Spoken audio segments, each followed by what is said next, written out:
माननीय सभासदों, माननीय अध्यक्ष जी,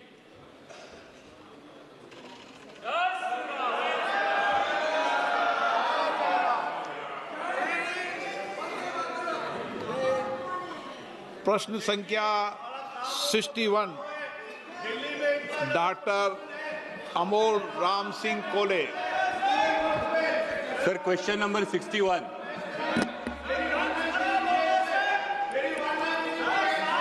सर, उत्तर पटल पर रख दिया गया है। बीएससी पे चर्चा करेंगे प्लीज, बीएससी पे चर्चा करेंगे, बीएससी पे बिजली एडवाइस कमेटी में चर्चा करेंगे। ओके, माननीय मंत्री महोदय। सर, उत्तर पटल पर रख दिया गया है। माननीय सदस्य। धन्यवाद अध्यक्ष महोदय। अध्यक्ष महोदय, काल सुद्धा सदनासमोर ही गोष्ट आली की GMRT या आंतरराष्ट्रीय महत्त्वाच्या प्रोजेक्टमुळे जुन्नर आंबेगावमध्ये एक डेव्हलपमेंटल डेफिसिट तयार झालेला आहे आणि या डेव्हलपमेंटल डेफिसिट भरण्यासाठी माननीय मंत्री महोदयांकडे सरकारकडे ही विनंती आहे की यामध्ये जरी पाणी हा राज्याचा विषय असला तरी सुद्धा महत्त्वाची गोष्ट ही आहे की जुन्नर आंबेगावचा हा डेव्हलपमेंटल डेफिसिट भरण्याच्या दृष्टिकोनातून आज डिंबे इरिगेशन, कुकडी इरिगेशनमध्ये कॅनॉल रिपेअरचं काम हे राज्य सरकारकडून हाती घेण्यात आलेलं, पण अजूनही कॅनॉलमध्ये फार मोठ्या प्रमाणावर गळती आहे आणि यासाठी जो अतिरिक्त निधी आहे, मी पुन्हा या डेव्हलपमेंटल डेफिसिटसाठी म्हणतो अतिरिक्त निधी केंद्र शासनानं देण्यात यावा। त्याचबरोबरीनं जे पश्चिमेकडे पाणी वाहून जातं, या पश्चिमेकडचं पाणी डिंभे आणि पिंपळगाव जोगा या धरणात आणण्यासाठी 4 योजना राज्य सरकारनं तयार केलेल्या आहेत, जेणेकरून दुष्काळग्रस्त भागाचा पाण्याचा मोठा प्रश्न सुटू शकतो। या 4 योजनांसाठी, या वळण योजनांसाठी केंद्र सरकारनं या डेव्हलपमेंटल डेफिसिटच्या दृष्टिकोनातून ठोस मदत द्यावी।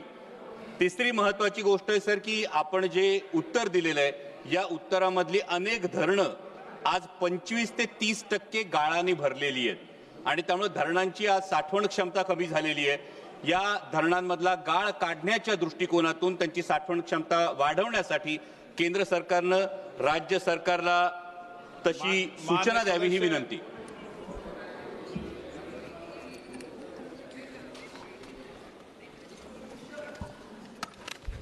माननीय अध्यक्ष जी,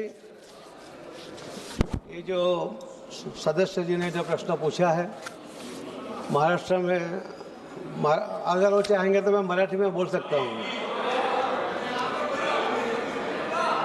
मराठीत बोलो बोलो। त्यांनी जो प्रश्न विचारला आहे त्याच्यामध्ये आतापर्यंत त्यांची अलग अलग योजनांवर कोकणी परियोजनावर त्यांना 757 करोड रुपये केंद्र सरकारकडून दिले गेले आहे आणि त्यांनी ते पूर्ण पैसे महाराष्ट्र सरकारने वापरलेले आहेत।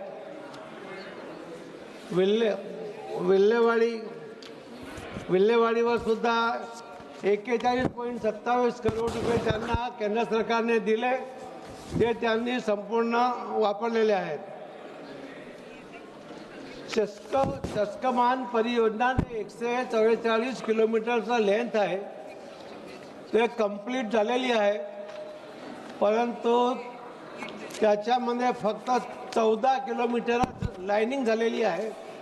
130 किलोमीटर मातीची परियोजना पूर्ण झाली आहे। त्यांना 114 करोड रुपये दिले होते, तिच्यातले फक्त 14 करोड रुपये वापरलेले आहे।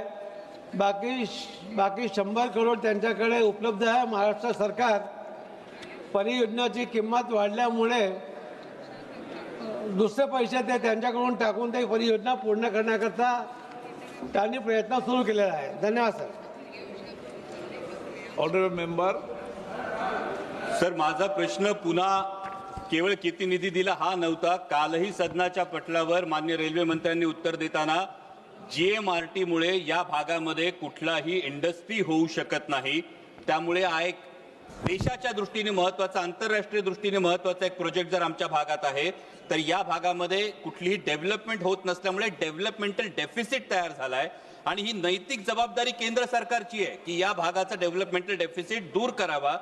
यासाठी मी जे प्रश्न विचारले होते तर त्यातल्या एकाही प्रश्नाचं हे उत्तर मी आता विचारलेल्या प्रश्नाचं माननीय मंत्री महोदयांनी दिलं नाही की ज्या 4 वळण योजना आहेत, पश्चिमेकडे जाणारं पाणी हे पिंपळगाव, जोगा आणि डिंबे धरणामध्ये आणण्यासाठीच्या योजनांमध्ये सरकार त्याला आर्थिक सहकार्य करायला तयार आहे का?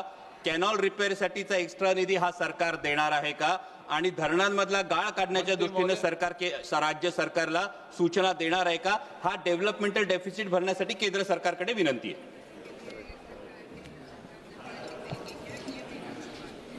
उनके जो सदस्य जी पूछना चाहते हैं अध्यक्ष जी, माननीय अध्यक्ष जी, उनका कहना है कि जो कोकण से पानी डाइवर्ट करने वाले हैं उसकी 4 परियोजना जो उनके क्षेत्र में बन रही है, और चारों परियोजना के लिए अभी स्टेट लेवल पर ही उसके ऊपर एक कार्यक्रम योजना बन सकते कि नहीं, उसके ऊपर उनका काम चल रहा है. अभी तक ये योजना केंद्र सरकार के पास नहीं आई. हालांकि अभी तक राज्य सरकार ने भी उसको सैंक्शन नहीं दिया है.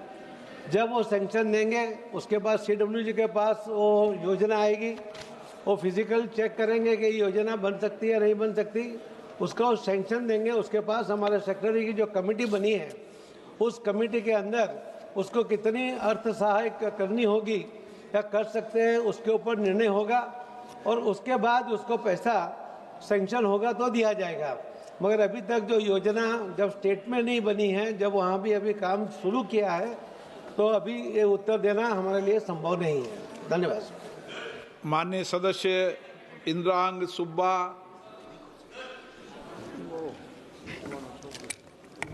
अध्यक्ष महोदय, ये पहाड़ी इलाकों में जो पानी पेयजल का हो या इरिगेशन के लिए हो, स्प्रिंग वाटर ही अपना सोर्स होता है. तो कई सारे रिपोर्ट्स ने ऐसा बताया है कि जो स्प्रिंग डिस्चार्ज धारा में से जो पानी निकलता है, अभी क्लाइमेट चेंज के वजह से और लैंड यूज पैटर्न चेंज होने की वजह से ये बहुत कम हो गया है अभी के समय में. तो मैं मंत्री जी से ये जानना चाहूँगा, जो धारा विकास योजना है, जो स्प्रिंग सेट मैनेजमेंट है, जो सिक्किम ने पायनियर किया था और वहाँ से सक्सेस होने के बाद इसको UN ने भी इम्प्लीमेंट करने के डिसाइड किया था और गवर्नमेंट ऑफ इंडिया ने भी इसको इम्प्लीमेंट किया है. मैं यही जानना चाहता हूं अध्यक्ष महोदय कि वाटर सेट मैनेजमेंट यानी धारा विकास योजना को क्या सारे हिमालयन रीजन्स के स्टेट्स में इम्प्लीमेंट किया गया है? अगर इम्प्लीमेंट किया गया है तो इसके लिए कितना बजट आवंटन किया गया है और कब तक इसको पूरा सारे स्टेट्स में इम्प्लीमेंट करने की योजना है? माननीय अध्यक्ष जी, कोई योजना हर जगह लगाना संभव नहीं होता. यूएन ने उनको सैंक्शन दिया है, उन्होंने कहा कि ये अच्छी योजना है, यूएन ने जरूर कहा होगा, मगर अभी तक सभी हिमालय प्रदेश के अंदर इसको लागू करने की कोई योजना नहीं बनी है. अलग अलग योजना के तहत ये जो पानी के लिए जो काम चल रहा है, उसके अंदर अभी तक 38,000 करोड़ से भी ज़्यादा पैसा पूरे देश में अलग अलग योजना के लिए आवंटित किया गया है. और उसके अंदर LITF की भी जो लोन लेते हैं उसके अंदर भी उनको सहायता की गई है, और उसके इंटरेस्ट में भी राज्य सरकार को केंद्र सरकार की ओर से सहायता की गई है. तो सभी योजना के द्वारा अलग अलग काम हो रहा है. जैसे अभी माननीय प्रधानमंत्री मोदी साहब ने एक MCAT की योजना पायलट प्रोजेक्ट के आधार पे हमारे मंत्रालय में दी गई है. उसके आधार पर भी पानी का सोर्स पूरा ढूंढकर किसानों को एक जगह पर पूरी क्वांटिटी के साथ, पूरी क्वालिटी के साथ, और वो आगे पाइप से ही काम करे और ड्रिप के साथ, स्प्रिंकलर के साथ ही वो पानी का यूज़ करे. जो अभी तक किसान भी 83% पानी जो यूज़ करता है, उससे कम पानी में उसको ज़्यादा वो 3 बार भी अपना किसानी करके वो अपनी फसल उगा सकता है. तो उसी के आधार पे उसी के लिए MCAT की योजना बनी है. और अभी तक 22 राज्यों में इस बार ट्रायल होगा और अगले दिवाली तक में पता चलेगा. और हम मानते हैं कि इस पूरा सोर्स ढूंढने के बाद ही ये वहाँ हर जगह पर पानी दिया जाएगा, तो किसानों को उसके अंदर बहुत बड़ा फायदा होगा. अभी तो पायलट प्रोजेक्ट है, और बाकी जो PMKSY के भी जो प्रोजेक्ट चल रहे हैं उसके अंदर भी सभी योजना जो अभी तक सैंक्शन है उसको पूरा करने का काम अलग अलग राज्यों में हो रहा है। धन्यवाद सर। क्वेश्चन नंबर 62 डॉक्टर बचाओ शोभा दिनेश। Question number 62। माननीय मंत्री महोदय। पटेल पर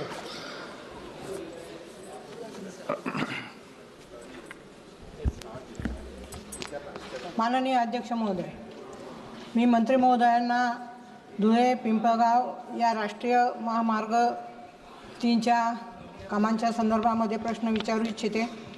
सदरच्या कामांचं रिन्युएशन जे आहे ते 2014चे 16ला झालेले आहे, 2019चे 22ला झालेले आहे आणि 2024चे जे रिन्युअल आहे ते आजपर्यंत झालेले नाही व अपूर्ण स्वरूपात दिसत आहे। प्री हँड ओ रिन्युअलचे मार्च 2026 पर्यंत पूर्ण होणे अपेक्षित आहे, परंतु सदर कामाची सुरुवात देखील झालेली नाही। 4 रिन्युअलऐवजी 3 रिन्युअल झालेले आहेत। कंटिन्युअस लेंथ हे व्हायला पाहिजे, परंतु ती पॅचवर्कमध्ये ते काम झालेलं आहे। त्याचप्रमाणे 42,680 झाडे प्लांटेशन याबाबत देखील कुठलीही नोंद नाही। निकृष्ट दर्जाची जी कामे आहेत त्याच्या संदर्भामध्ये कराराचं उल्लंघन हे झालेलं आहे। या अशा कारणामुळे माझी मंत्री महोदयांना विनंती आहे की सदर कन्सेशनर, इंडिपेंडंट इंजिनियर आणि इतर सर्व दोषींवर कॅग ऑडिटच्या माध्यमातून योग्य ती कारवाई करण्यात यावी। धन्यवाद अध्यक्ष। सम्माननीय अध्यक्ष महोदय, ये प्रोजेक्ट 2010 में बीओटी में पूरा हुआ है। उसके बाद में पहला ओवरले जो था वो 2016 में, वो 1 साल डिले हुआ, उसके लिए 16 करोड़ उनके ऊपर पेनल्टी लगाई गई। दूसरा ओवरले 2021 तक 1 साल डिले हुआ, 7 करोड़ पेनल्टी इम्पोज की गई। तीसरा ओवरले प्रोग्रेस में है और उसमें से 56 kilometre out of 118 kilometre complete हुआ है और जो रेस्ट कंप्लीट करने का है पूरा जो बाकी है बैलेंस, उसकी जनवरी 2026 तक उसका पीरियड है और निश्चित रूप से इसके ऊपर अगर वो नहीं करता है तो उसके ऊपर पेनल्टी भी लगेगी। कंसेशन पीरियड जो एंड होता है वो अप्रैल 2026 में होता है और इसलिए अप्रोप्रिएट रिकवरी उससे 4th ओवरले की जो है 115.61 करोड़ ये अथॉरिटी के तरफ से इसके अकाउंट में ली जाएगी। इसके ऊपर अभी ये 4 लेन के लिए रोड बना था, अभी इसका ट्रैफिक बढ़ा हुआ है और इसलिए ये आगे धुले से पिंपलगांव ये 6 लेन करने का प्रस्ताव भी डीपीआर उसका लगभग पूरा हुआ है और ये भी काम जैसा उसका ये हमको प्रोजेक्ट हैंडओवर होगा तो उसका टेंडर निकालकर वो भी काम पूरा होगा। Honourable member supplementary. अध्यक्ष महोदय, मेरी मंत्री महोदय से फिर से मैं विनती करती हूँ कि जो इंडिपेंडेंट इंजीनियर, कंसेशनर और जो इस काम में दोषी है उनके ऊपर कैग ऑडिट के माध्यम से कार्रवाई होंगी या नहीं। सम्मान्य अध्यक्ष महोदय, इसमें जब भी मेंटेनेंस के लिए उन्हें डिले किया है तो जैसे मैंने कहा कि 1 साल का डिले हुआ तो 16 करोड़ उसको पेनल्टी लगी। बाद में दूसरे ओवरले 2021 वो भी 1 साल डिले किया, 7 करोड़ पेनल्टी लगी। आप बता दिया तीसरा ओवरले भी बता दिया आप तो ऑलरेडी उसके ऊपर कार्रवाई जी। और अभी तक क्वालिटी के बारे में जो आखिरी का है वो नहीं करेगा तो उससे वो भी पैसे काटेंगे और हमारे डिपार्टमेंट तरफ से वो काम पूरा किया जाएगा। Thank you sir. सर, आपला कोल्हापूर पुण्याचा जो रस्ता है, मराठी में असतं। अरे ट्रांसलेशन भैया नहीं बोला है, लैंग्वेज में बोलो, ट्रायल करना है सब। सर, कोल्हापूर से पुणे जो रास्ता जाता है तिथे पण आपला प्रोजेक्ट डिले झाला आणि नऱ्यामध्ये जे मध्ये ॲक्सिडेंट्स दिले, आपणही दिल्लीवरनं टीम पाठवली ॲक्सिडेंट प्रोन एरिया म्हणून, त्याच्यातून ॲक्सिडेंट्स खूप कमी झाले, पण मध्येही खूप मोठा ॲक्सिडेंट झाला. तर ते काम जे पुणे ते कोल्हापूरचं आहे ते काही कॉन्ट्रॅक्टर्सच्या अडचणीमध्ये आपण ब्लॅकलिस्टही केलं होतं.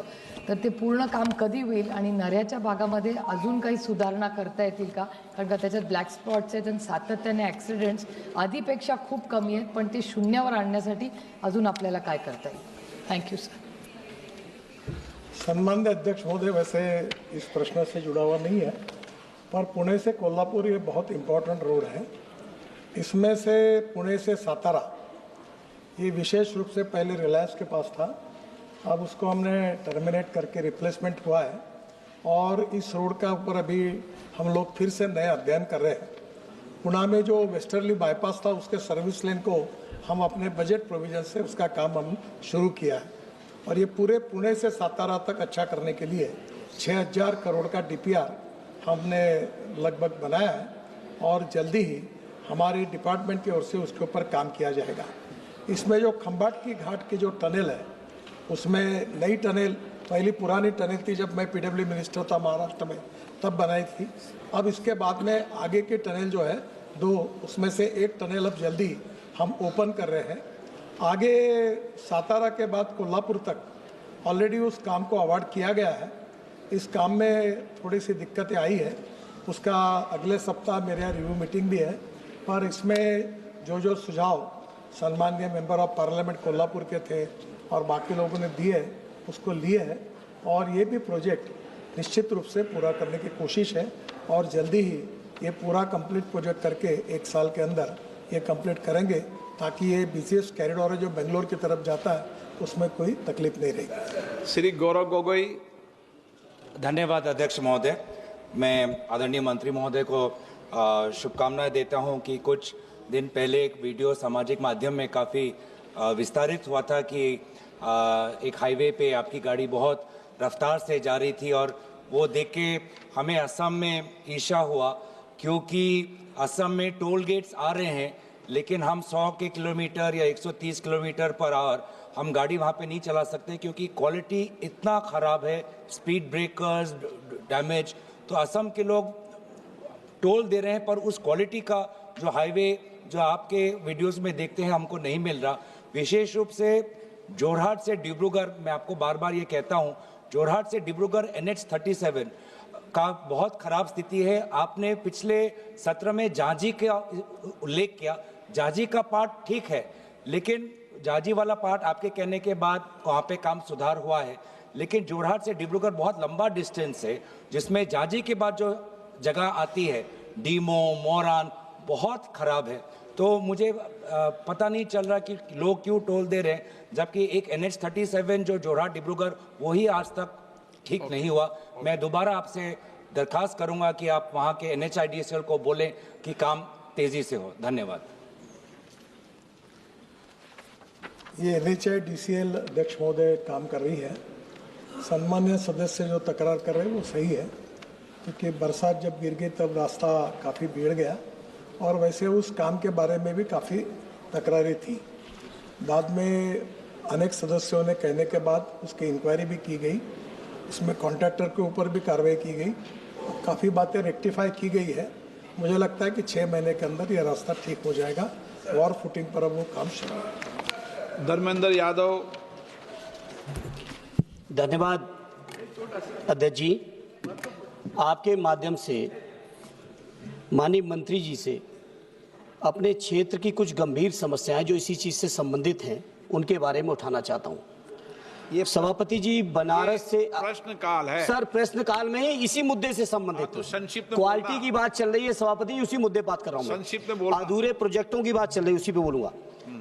माननीय मंत्री जी, बनारस से आजमगढ़ के बीच जनपद जौनपुर में 18 किलोमीटर आज भी 2 लेन है, जबकि बनारस से लेके लुम्बिनी तक बौद्ध सर्किट के अंतर्गत ये सड़क आती है और वो 18 किलोमीटर चलने में अध्यक्ष जी घंटों लग जाता है. तो मेरा आपसे अनुरोध है, एक तो उस सड़क को यथाशीघ्र जो 4 लेन का आपका पूरा प्रोजेक्ट है उसमें कंप्लीट करा दें. साथ ही साथ जनपद आजमगढ़ में एक कोटला जगह पर टोल है. माननीय मंत्री जी, मैंने लिख के भी दिया आपके अधिकारियों को, कोटला पे टोल लगा हुआ है यही बनारस आजमगढ़ के बीच में. वहां टोल वालों का इतना आतंक है कि वहां पे जो आपस में लिंक रोड्स बने हुए हैं लोकल आजमगढ़ के अंदर के संपर्क मार्ग, उन संपर्क मार्गों पर बैरियर डाल दिया है। टोल वालों की इतनी आतंक गुंडई चल रही है वहां पर NHAI के नाम पर कि कोई संपर्क मार्ग से न गुजर सके। यहां तक माननीय अध्यक्ष जी दिक्कतें आ रही हैं कि बच्चों की स्कूल बसें भी उस संपर्क मार्ग से नहीं गुजर पा रही हैं। इस तरह का NHAI का टोल की वसूली, पैसे के वसूली के नाम पर जो आतंक आजमगढ़ में मैंने देखा है, माननीय मंत्री जी कृपा करके आजमगढ़ वालों पर रहम करिए, बच्चों की स्कूलों की बसों को निकलने दीजिए, इतना आतंक न करवाइए। क्योंकि माननीय अध्यक्ष जी, 1 मिनट लास्ट कहूंगा, 1 मिनट अध्यक्ष जी, 1 मिनट सुन लीजिए। सम्माननीय अध्यक्ष महोदय, मैं सम्मान्य सदस्य को विश्वास दिलाता हूं कि अभी हमने नई टोल के लिए टोल नाके ही खत्म कर दिए हैं। केवल एंट्री रहेगी और नंबर प्लेट का फोटो लेंगे और फास्ट ट्रैक होगा और डायरेक्ट बैंक अकाउंट से टोल के उतने पैसे ही जहाँ से एंट्री की वहाँ से वही तो सर, वही आप मेरी बात सुनिए। वैसे मैं आपसे एक अनुरोध करूँगा और सम्मान्य अध्यक्ष जी, आप भी मुझे संरक्षण दीजिए। 10 लाख करोड़ के काम चालू है, 4,500 प्रोजेक्ट, और प्रश्न केवल एक धुले से नासिक के बीच का है। अब मैं सब प्रोजेक्ट के डिटेल की जानकारी तो दे नहीं सकता, पर आप एक काम करिए कि मेरे क्वेश्चन आवर के दिन समाप्त होने के बाद सब अधिकारी यहाँ आते हैं, सब MPs आते हैं, तो आप आज भी आ सकते हो। मैं सामने आपके सामने बात करके आपकी प्रॉब्लम को सॉल्व कर दूंगा। और अब ये टोल से समाप्ति हो जाएगी और इसके बाद ये कोई टोल रोकने वाले लोग नहीं रहेंगे, कोई कुछ नहीं रहेगा। और ये सिस्टम में पहले 10 काम अब हमने अवार्ड कर दिए हैं, इसके बाद आगे चलकर ये 1 साल के अंदर लगभग हम पूरी तरह इसको हम लोग इलेक्ट्रॉनिक टोल पे जाए। क्वेश्चन नंबर 63 श्री के राधा कृष्णन। 63 ऑनरेबल मंत्री जी, जवाब पटल पर रखा हुआ। ऑनरेबल माननीय सदस्य। Thank you, sir. Sir, Kozhikode Wayanad tunnel is a tin tube tunnel road project in the state of Kerala. This tunnel road is essential for the safe and all-weather connectivity between Kerala and Karnataka, especially considering the frequent landslide on the Tamarassery Ghat road. Sir, my question is, will the government commit to including this project under the Bharatmala or any other central scheme?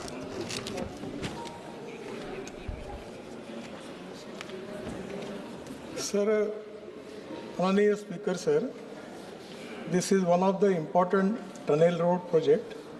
Actually, this Kozhikode Wayanad tunnel is being developed by Kerala government on state road from their own resources.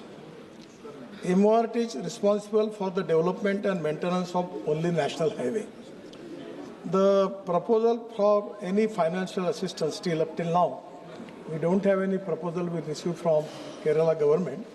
Sir, regarding this, this is a very important project, and regarding in Kerala, the situation is really very, very crucial, because in Kerala, in all national highway, the urban development is already developed roadside, and it is very difficult to acquire the land. At the same time, there are a lot of demands from the people, member of parliaments, and that is to be also really very difficult to fulfill the demand. Regarding this section NH 766, there is also the Tamarassery Ghat also is there. So these are the crucial issues. Regarding some problems, regarding diversification of the road, first of all, there was no provision. Only we have just taken a very simple methodology using for making that alternative road. But now we have taken a decision that we will make that road with the concrete. And that is the reason that that many of the problem we will resolve. Regarding in Ghat section, now there is a 90% angle by which we are developing, and that is to be dangerous because in the rainy seasons it is a very difficult task. So now we are coming to conclusion, we will acquire more land and we will at least maintain the angle of 45 degrees. And at the same time, before starting the construction of the road, we will first giving priority for developing of that particular area, and after that we will start the construction. Regarding the problem in Kerala, there are a lot of problems. We have appointed a special committee, technical committee, some people from IITs. We have already received the report, and after considering that report, we are also taking action, and there are a lot of chances and opportunity for us to use new technology, new innovation, in particularly in the road construction, in the tunnel, and we will see that the problem will be resolved. Thank you, sir. Sir, my second question. This question is out of main question. Sir, will the government take urgent steps to complete the national highway roads in Kerala, especially my constituency Alathur? Not only constituency, which national highway is there, if you can tell me, then it will be easy for me to give the answer for that. What is the number of that national highway? Palakkad highway number.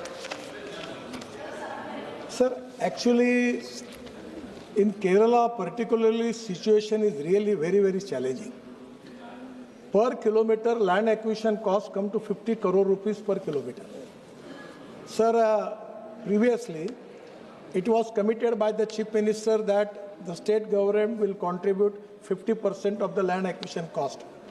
So they also given us 5,000 crore. But it is very difficult from their state budget to give that much money for land acquisition. So after that, we consider that problem and the request from the state government, we give them a good proposal that whatever the GST on steel and cement on that particular road, the share of the Kerala government is 9% on that GST.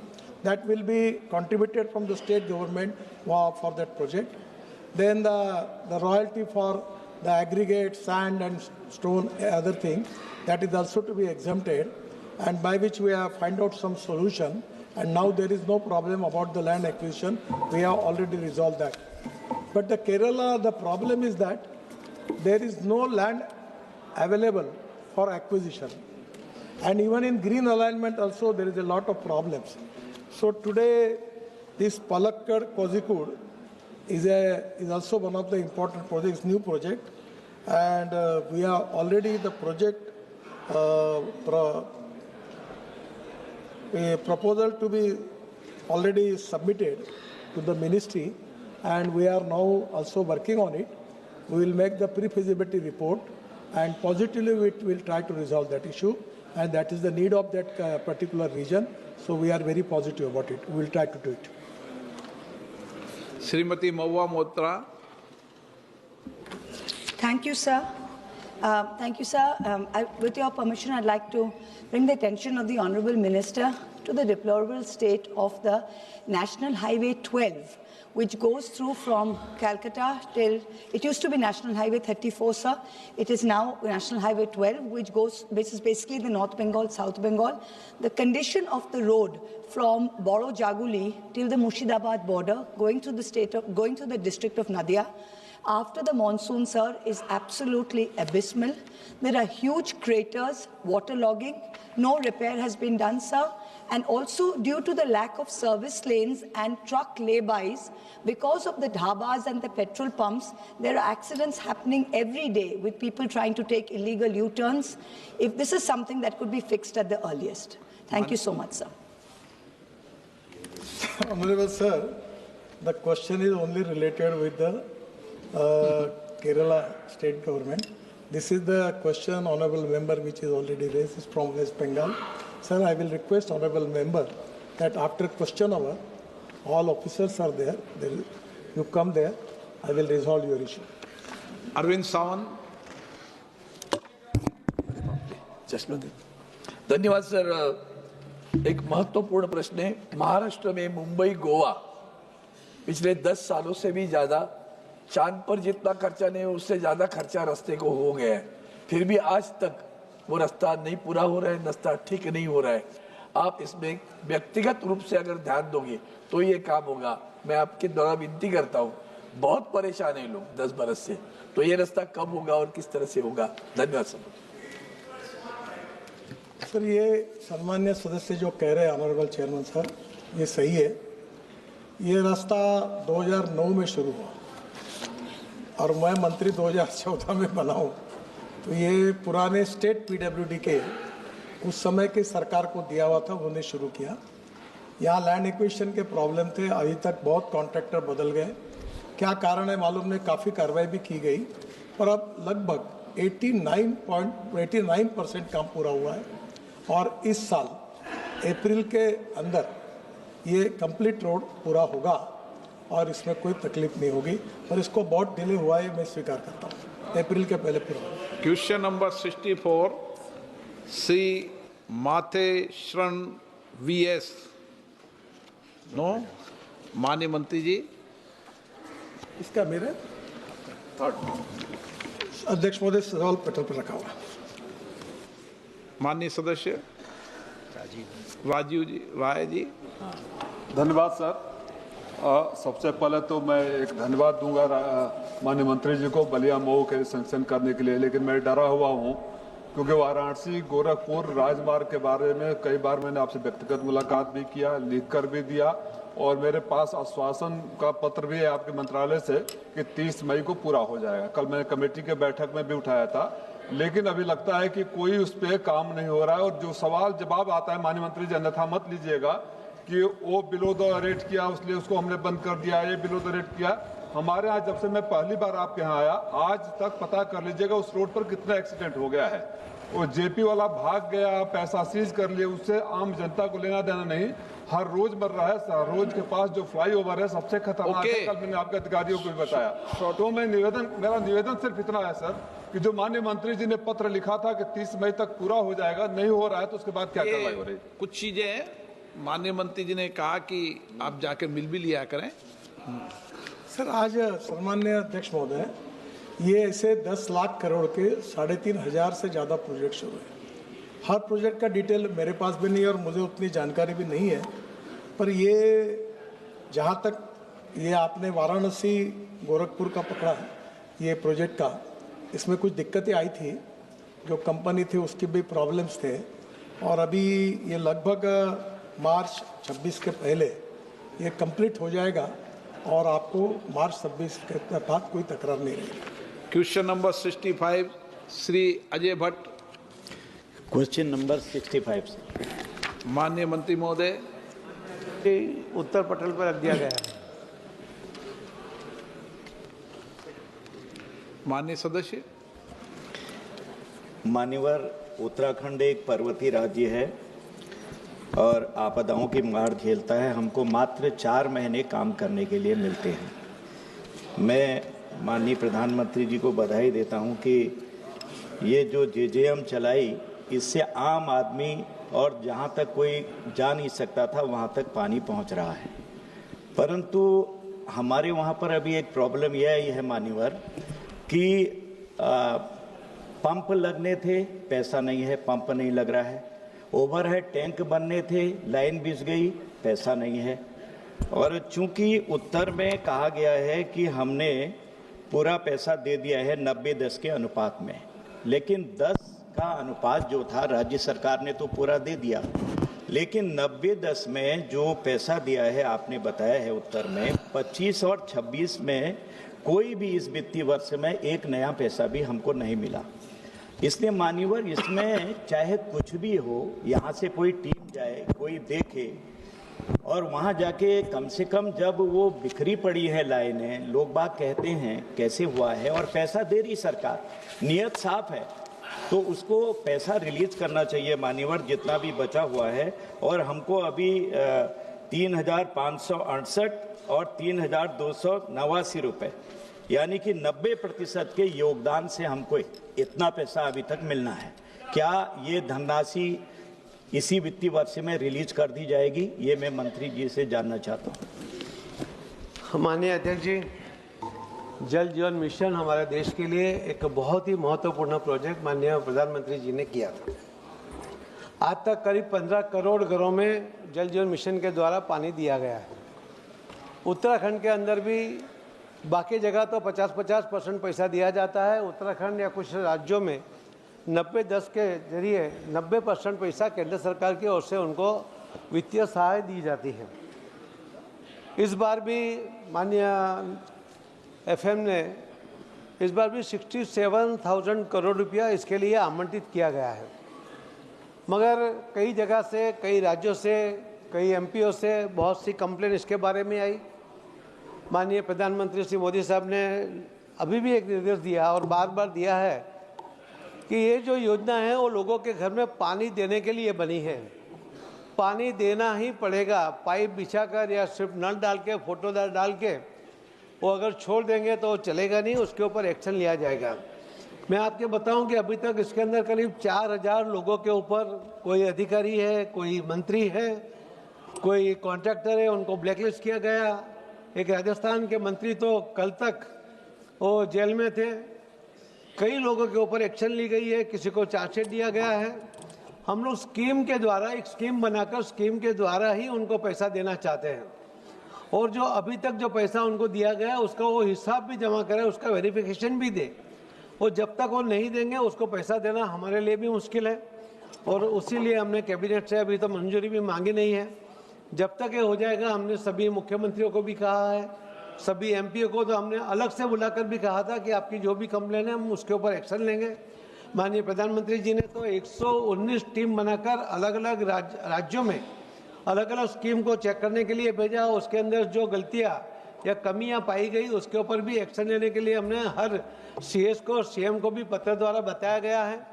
और जैसे भी ये पूर्तता होगी, हमें cabinet से मंजूरी मिलेगी तो पैसा तो जरूर मिलेगा, और ये स्कीम पूरी करने के लिए माननीय प्रधानमंत्री जी भी बिल्कुल तैयार है। मगर कोई भी गलती या कोई भी गड़बड़ी इसके अंदर नहीं चलाएंगे। बात पहले से भी स्पष्ट की थी और अभी भी इस बात के ऊपर हम स्पष्ट है कि कभी जिस भी कॉन्ट्रैक्टर ने या अधिकारी या कर्मचारी ने गलत किया होगा उसको बख्शा नहीं जाएगा। ये स्पष्ट निर्देश हमें माननीय प्रधानमंत्री जी की ओर से मिले हैं और उसके ऊपर हम काम करेंगे।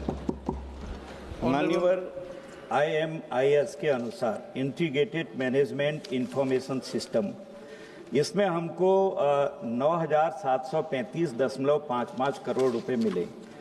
ये पूरा ये बनाई गई परियोजना मिले नहीं बनाई गई, जिसमें से योजना प्रमाणीकरण लागत 9,426.5 करोड़ रुपए और भारत सरकार ने 309.5 करोड़ रुपए को अस्वीकार्य माना।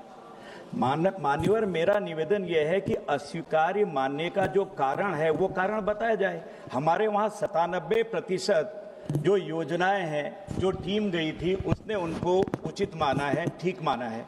तो जो खराब है वो काट दी जाए, जो अच्छी है उसका पैसा दे दिया जाए, जिस कॉन्ट्रैक्टर ने बनाया है उसको ब्लैकलिस्ट किया जाए, जिस अधिकारी उसके साथ सहभागिता कर रहा है उसे सस्पेंड किया जाए। माननीय मंत्री जी, शॉर्ट। सभी जो टीम गई थी उन्होंने जो भी कमियां पाई उसके अंदर एक्शन लेने के लिए स्टेट को कहा है। अभी तक सभी स्टेट ने जो पूरी पूर्तता करनी चाहिए अभी की नहीं गई है। हमने उनको रिमाइंडर भी किया, सभी मंत्रियों को भी बुला के उनके साथ भी बात की है, और जैसे ही ये पूर्तता होगी उसको पैसा दिया जाएगा। जो सैंक्शन है वो बिल्कुल DPR उनको जो स्टेट ही बनाता है वो DPR के आधार पे उनको पैसा दिया जाएगा, मगर काम तो पूरा करना पड़ेगा, ये तो उनको ध्यान में लेना पड़ेगा। Kumari Selja. Thank you sir. सबसे पहले मैं अपने कॉलीग माननीय भट्ट जी के साथ सहमति जताऊंगी कि इन्होंने जो सवाल पूछा है उत्तराखंड के बारे में, माननीय मंत्री जी उसका जवाब तो दे नहीं रहे हैं। घुमा फिराकर सारे देश की बात करने लग जाते हैं, और उत्तराखंड में जो भेदभाव अपनी वहाँ के लोगों से हो रहा है वो जवाब एक भी नहीं आ रहा है। सर, मेरा सवाल है कि हरियाणा में ये जो मिशन है इसके तहत आज भी अब 11 साल हो गए हैं, वहाँ पर भी सरकार को, केंद्र में भी भाजपा की सरकार है, वहाँ भी भाजपा की सरकार है। मेरी अपनी कॉन्स्टिट्यूएंसी में सिरसा में ऐसे गांव हैं जो आज तक वहां पर पीने को पानी नहीं है। सर, राज्य सरकार क्या कर रही है और केंद्र सरकार क्या कर रही है? हरियाणा में आज भी पीने को पानी क्यों नहीं मिल रहा गांव में? प्रश्न क्या है आपका? सर, मेरा सवाल यही है कि पीने का पानी क्यों नहीं मिल रहा है? अच्छा, ये इतनी बड़ी बड़ी बातें जो कर रहे हैं घुमा फिरा कर पीने का पानी। माननीय अध्यक्ष जी, पूरे देश में 15 करोड़ घरों में पानी दिया गया है और 4 करोड़ घरों में पानी देने की योजना चल रही है। उसके अंदर हरियाणा भी आ जाता है, उत्तराखंड भी आ जाता है, हर स्टेट का आ जाता है। मगर जहां पर भी स्टेट ने अपना काम ठीक से नहीं किया गया होगा, वहां पर भी अभी उसको पैसा नहीं मिला है। बाकी हर जगह पर जितना पैसा आवंटित करने के लिए सैंक्शन किया गया है, वो पूरा पैसा उसको दिया जा रहा है। और काम जहाँ रुका है, जहाँ उन्होंने सैंक्शन लिया और पैसा उठाया नहीं, वहाँ पर कुछ जगह रुका है। मैं उत्तराखंड के लिए भी मैंने आपको कहा कि 90% पैसा जो सेंट्रल गवर्नमेंट दे रही है और सिर्फ 10% पैसा स्टेट लगा रही है। तो आप ऐसा नहीं है, मंत्री जी आपको स्पष्ट जवाब दे रहे हैं। बैठिए, पूरा बैठिए। पानी तो कैसा हरियाणा के अंदर भी पानी का सोर्स जहाँ पर भी कम पड़ा होगा, जिस बार भी ये योजना शुरू की तो पानी का सोर्स ठीक से देखा नहीं गया था। तो हमने बाइसेक से वहाँ से उसका रिपोर्ट लिया कि हर गांव में हर योजना को सफल करने के लिए कौन सी जगह पर पानी का सोर्स है और उसको सरफेस वाटर से भी पानी देने के लिए एक्स्ट्रा पैसा खर्च करना पड़ा है। वो करके भी पानी देने के लिए योजना बनाई गई है। हरियाणा को भी पूरा पानी देने की पूरी कोशिश चल रही है और ये पूरा पानी देने की योजना वो स्टेट गवर्नमेंट ही इम्प्लीमेंट कर रही है। हम तो उसको टेक्निकल सहाय दे रहे हैं और उसको आर्थिक सहाय कर रहे हैं। तो ये योजना उसी के आधार पर चल रही है। क्वेश्चन नंबर 66, श्री विप्लव कुमार देव। 66। माननीय मंत्री महोदय, माननीय सदस्य। हाँ, ऑनरेबल स्पीकर साहब, मेरा पहला सप्लीमेंट्री क्वेश्चन है, जो प्री मैट्रिक और पोस्ट मैट्रिक स्कॉलरशिप जो दी जाती है, नॉर्थ ईस्ट के राज्य के लिए 90% शेयर्स सेंट्रल गवर्नमेंट देती है, 10% शेयर्स स्टेट गवर्नमेंट देती है। नॉर्थ ईस्ट के राज्यों को रेवेन्यू इनकम नहीं है, स्टेट रेवेन्यू कम है, एक नगण्य के बराबर है। तो मेरा मंत्री जी से आवेदन है, क्या सरकार के पास ऐसा प्रपोजल है जो नॉर्थ ईस्ट राज्य के लिए 100% पोस्ट मैट्रिक और प्री मैट्रिक स्कॉलरशिप दे दी जाए? है कि 10% स्कॉलरशिप स्कीम 5 है। प्री मैट्रिक स्कॉलरशिप जो 9 और 10 क्लास के लिए है, पोस्ट मैट्रिक स्कॉलरशिप 11 क्लास के और एबव है। ये 2 90-10 का है। बाकी 3 स्कॉलरशिप जो है, national fellowship for higher education, national scholarship for higher education and top class ये के लिए, और नेशनल ओवरसीज, ये सेंट्रल सेक्टर स्कीम है। इसमें 100% हम देते हैं। अभी तक सर भारत सरकार का 75-25 है, जो दूसरा स्टेट के लिए, नॉर्थ ईस्ट के लिए 90-10 है। अभी तक ये चल रहा है सर। भारत सरकार का ऐसा कोई आगे अगर व्यवस्था होगा तो विचार किया जाएगा, लेकिन अभी हाल में ऐसा कोई विचार नहीं है। 90-10 में ही है, 10% राज्य सरकार को देना पड़ेगा, और ये अभी का स्थिति। माननीय मंत्री जी, मेरा सेकंड सप्लीमेंट्री क्वेश्चन है, 2019-20 में जो scholarship pre matric post matric scholarship दी जाती है, 2019-20 में इसका रिव्यू करके राशि तय हुआ था। अभी लगभग 5 साल हो गया है। क्या इसको बढ़ाने का कोई प्रपोजल के मंत्री जी के पास है? पूरा भी थे, ये सब जानकारी है उनको। ऐसा अभी कोई पेंडिंग नहीं है, हमारे पास कोई पेंडिंग नहीं है। हम अप टू डेट 23-24 का प्री मैट्रिक स्कॉलरशिप 308.6 करोड़ और 24-25 का 163.69 करोड़ और पोस्ट मैट्रिक स्कॉलरशिप का 2668.69 करोड़ और आपका दूसरा जो है पोस्ट मैट्रिक का 24-25 का 2598.34 करोड़ दे चुके हैं। तो हमारे पास कोई पेंडिंग नहीं है। राज्य सरकार अगर कोई पेंडिंग मांगेंगे तो देंगे। पुराना जो रिवीजन का बात है वो मेरा पास इंफॉर्मेशन नहीं है, मैं लिखित रूप में माननीय सदस्य को दे दूंगा। श्री माननीय सेलंग Sangma. Mr. Speaker, sir, for giving me this opportunity. Whenever center is sending money to the state, it gets stuck in the state. They don't release the fund at the earliest. Just recently only, the one which has been sent to the state was released to the students. Now, I would like to ask, is there any incurred interest by the state when they have kept the money for very, very long time instead of directly transferring the money to the students? Even now also they have given partly.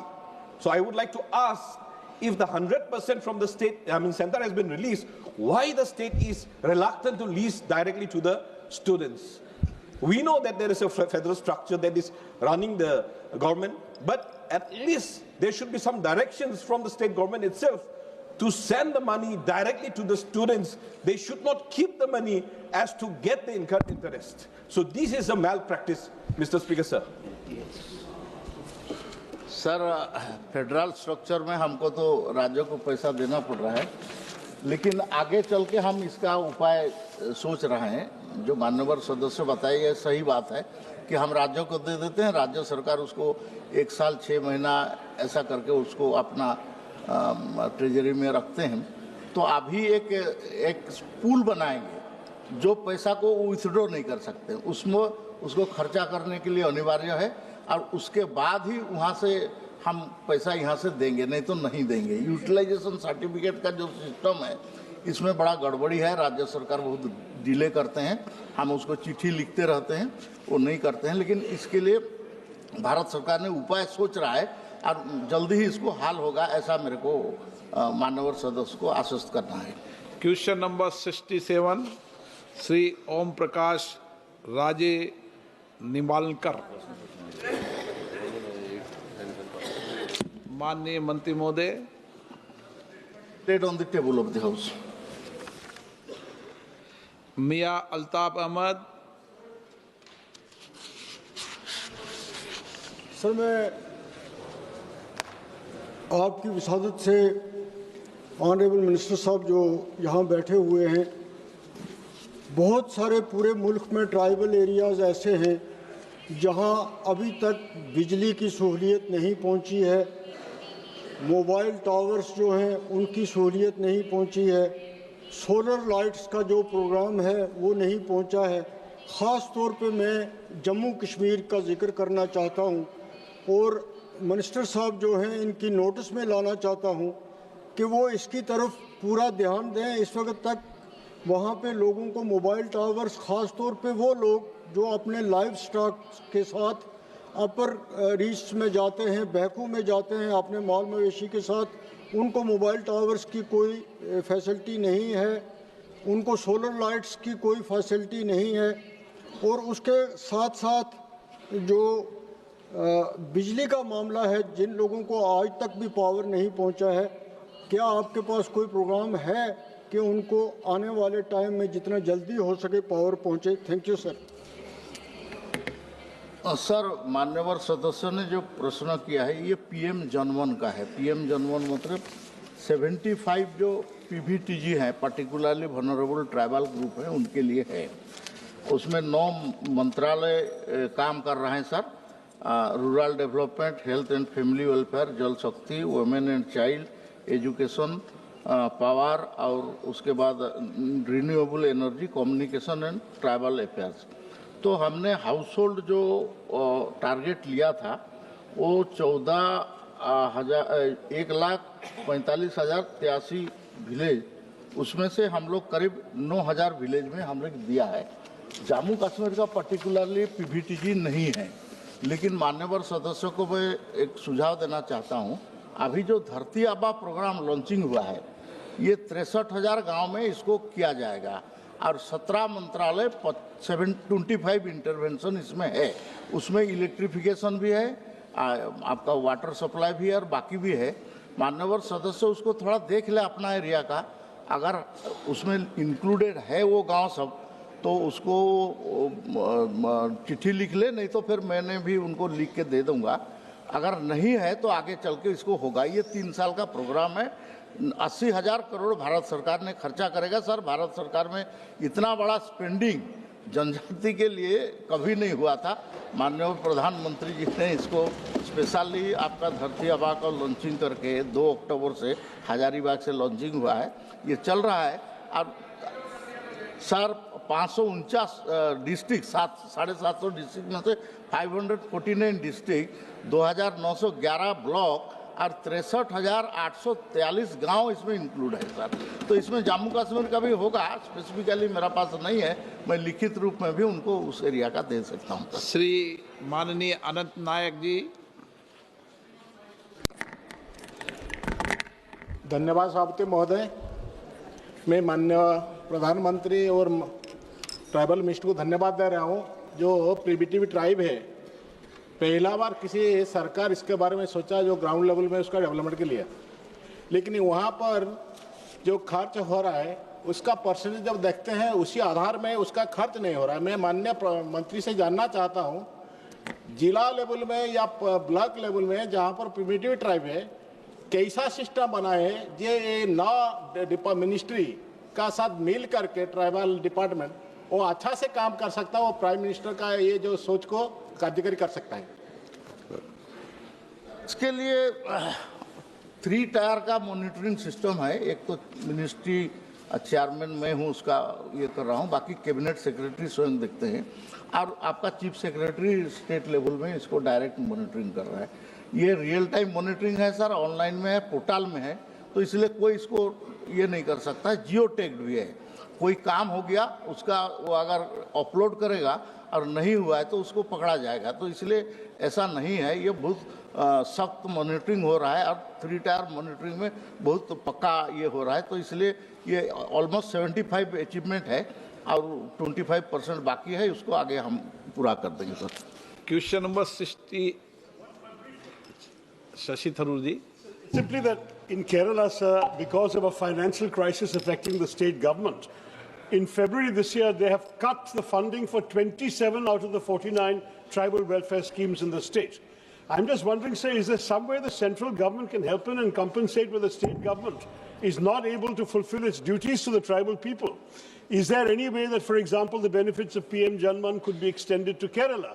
Similarly, with the earlier question on tribal scholarships, we have a number of tribal students severely affected by the financial incapacity of the state government to fulfill their commitments. 27 out of 49 schemes have been dramatically slashed, sir. Can the centre help?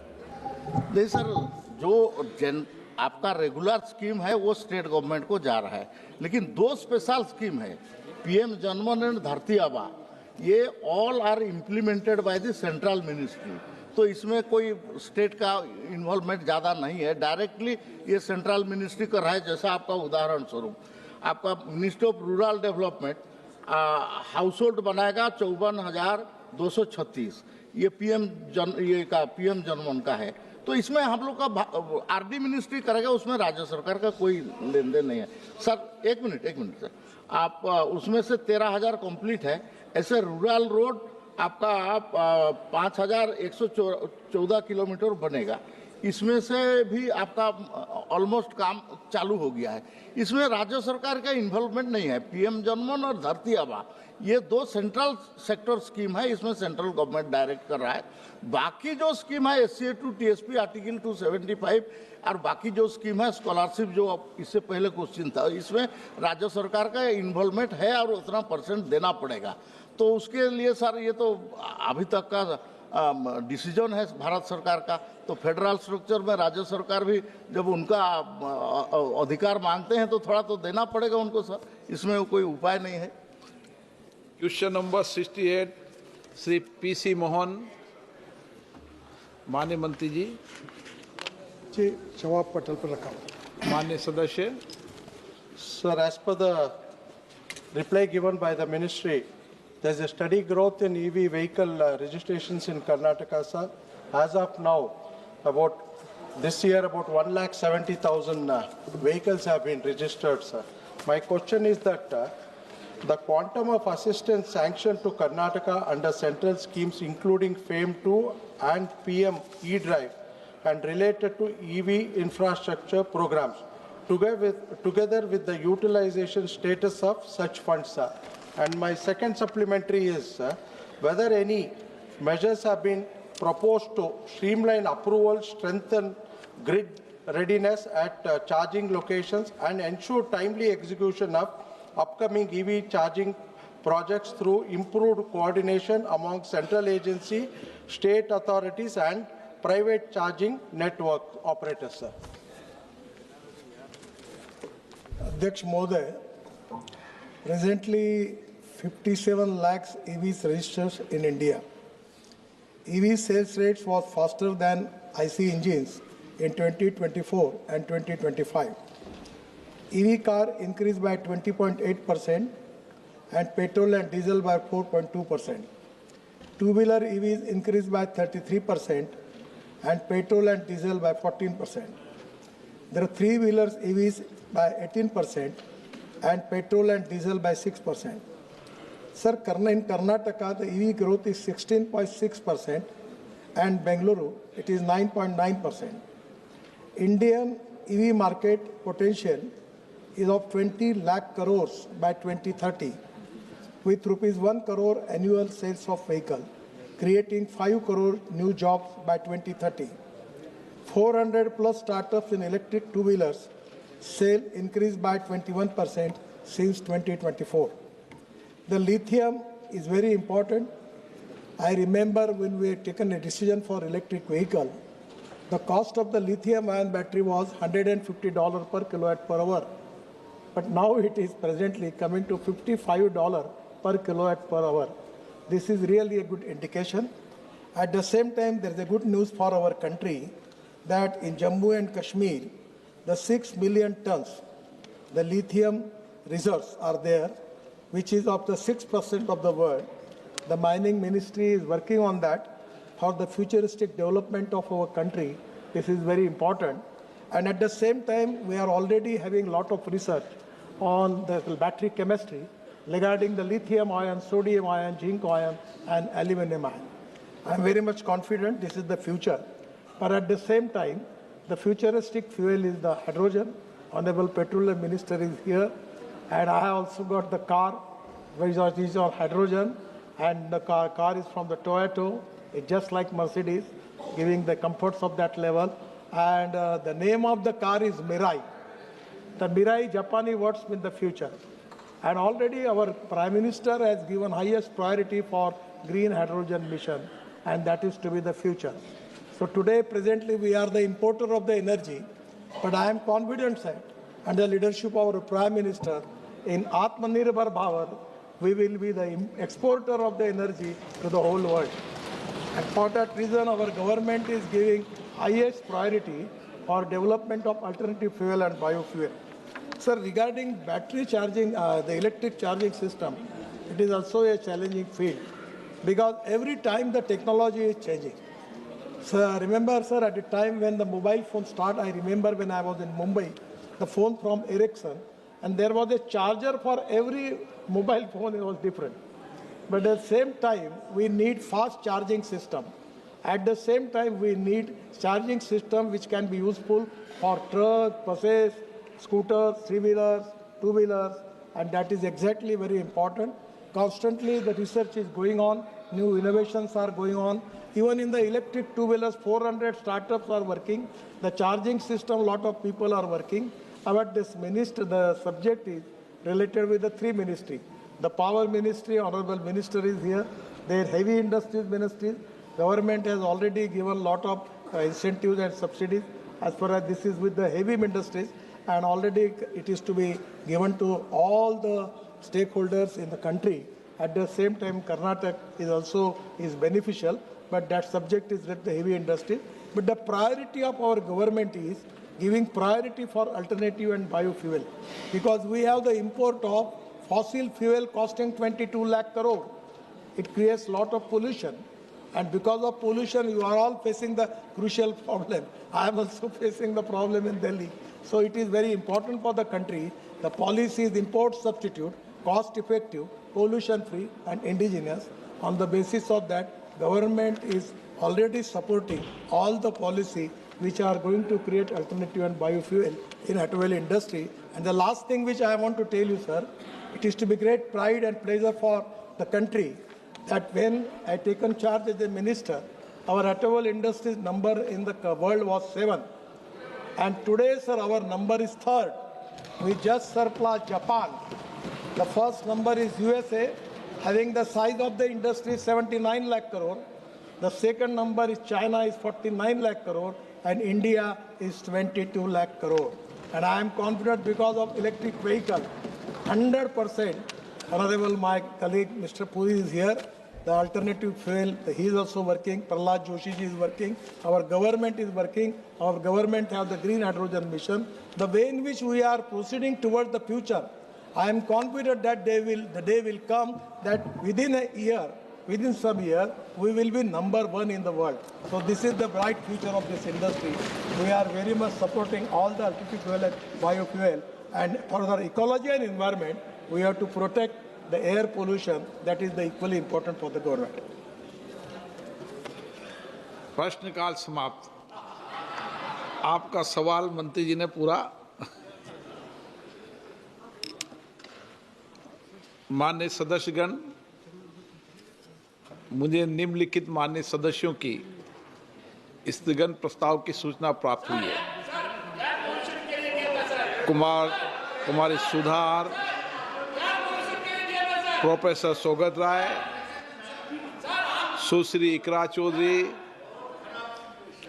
Virendra Singh, Lalji Verma, Amra Ram, DM Kathir Anand, Vijay Kumar Vijay Vasanth, B Manickam Tagore, Manish Tewari, K Radhakrishnan, advocate Chandrashekhar, ET Mohammed Basheer, doctor Mohammad Jawed, Ziaur Rahman, Dharmendra Yadav, Anand Bhadauria.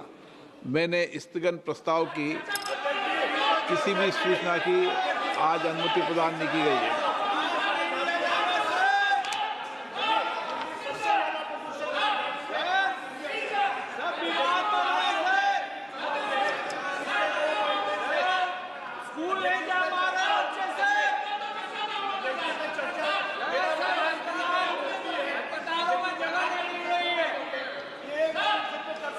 सभा पटल पर